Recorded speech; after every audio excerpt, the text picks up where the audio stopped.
আজকে ঢ্যাঁড়সের চুরমুর বানাবো। এই দেখুন ছোট ছোট ঢ্যাঁড়স নিয়েছি আমি, নিয়ে এই যে 4 টুকরা ফালা ফালা করে দিয়েছি।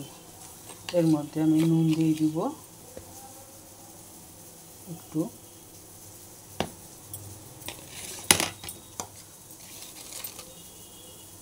কর্নফ্লাওয়ার দিলাম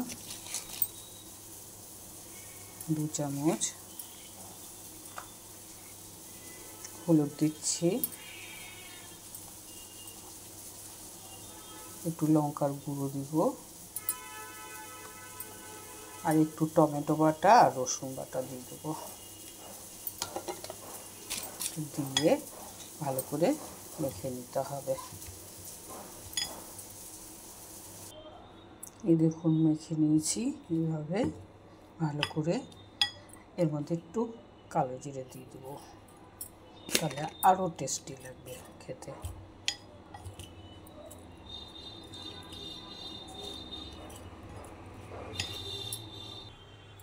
কড়াতে তেল দিয়েছি, এবার আমি আস্তে আস্তে করে এগুলো ছেড়ে দেব।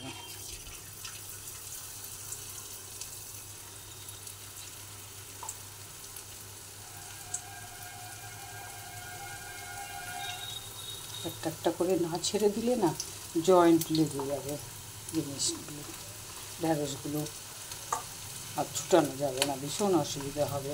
ওই জন্য একটা একটা করে আমি দিয়ে দিচ্ছি।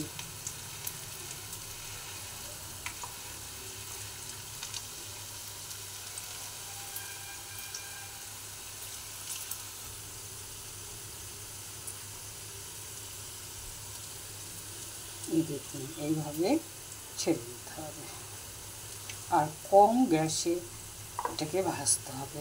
বেশি গ্যাস জ্বালিয়ে নিয়ে এটা ভাজা যাবে না, তাহলে মাছ মাচাটা হবে না, ভেতরে কাঁচা রয়ে যাবে।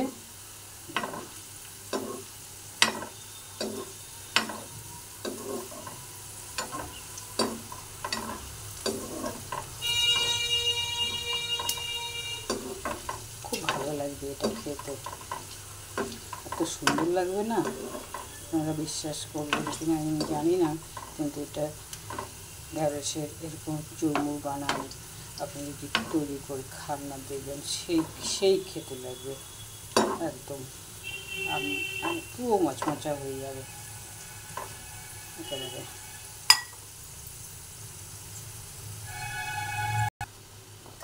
দেখুন পুরো একদম ফ্রাই হয়ে গেছে একদম। আমি এবার উঠিয়ে দিই এটা।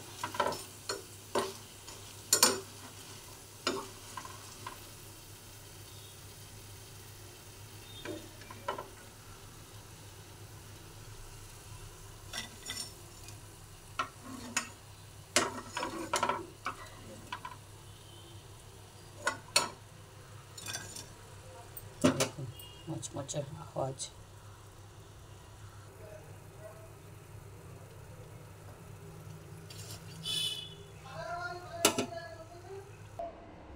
এই দেখুন আমার ঢ্যাঁড়স চুরমুর তৈরি হয়ে গেছে। যদি ভিডিওটি আপনাদের ভালো লাগে লাইক সাবস্ক্রাইব কমেন্ট অবশ্যই করবেন। এবার আমি দুটো খেয়ে আপনাদেরকে শোনাচ্ছি যে কত মচমচা হয়েছে আমার চুরমুর। উঠাতেই পারছি না, এত গরম।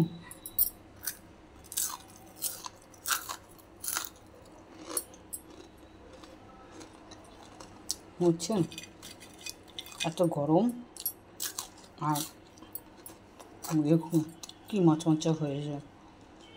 যদি ভিডিওটি আপনাদের ভালো লেগে থাকে লাইক সাবস্ক্রাইব কমেন্ট অবশ্যই করবেন, কমেন্ট করে জানাবেন ভিডিওটি আপনাদের কেমন লেগেছে। প্লিজ আপনারা সাবস্ক্রাইব অন্তত করে দেবেন, একটু আমাকেও তো একটু এগিয়ে যেতে হবে। আপনারা সহযোগিতা না করলে আমি সামনের দিকে এগিয়ে যাব কেমন করে।